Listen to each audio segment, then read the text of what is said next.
మనం భగవంతుడి అనుగ్రహం కోసం ఎన్నో దీపాలు వెలిగిస్తూ ఉంటాం. అయితే పరమేశ్వరుడి దగ్గర వెలిగించే నారికేళ దీపం అద్భుతమైన ప్రయోజనాలను కలిగింపజేస్తుంది. కార్తీక మాసంలో వచ్చే ఏ సోమవారం అయినా సరే ఈశ్వరుడి దగ్గర నారికేళ దీపాన్ని వెలిగిస్తే లక్ష్మీ కటాక్షం కలుగుతుంది, శివానుగ్రహం కలుగుతుంది. అన్ని సమస్యలు కూడా తొలగింపజేసుకొని శివానుగ్రహానికి పాత్రలు కావచ్చు.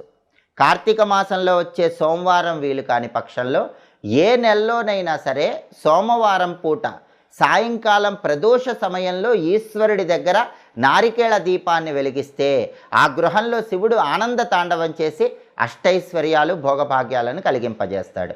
ఈ నారికేళ దీపాన్ని ఎలా వెలిగించాలంటే కార్తీక మాసంలో వచ్చే సోమవారం కానీ లేదా ఏ నెలలో వచ్చే సోమవారం అయినా సరే ప్రదోష కాలంలో సాయంకాలం పూట పరమేశ్వరుడి చిత్రపటానికి గంధం బొట్లు కుంకుమ బొట్లు అలంకరించాలి. లేదా శివలింగం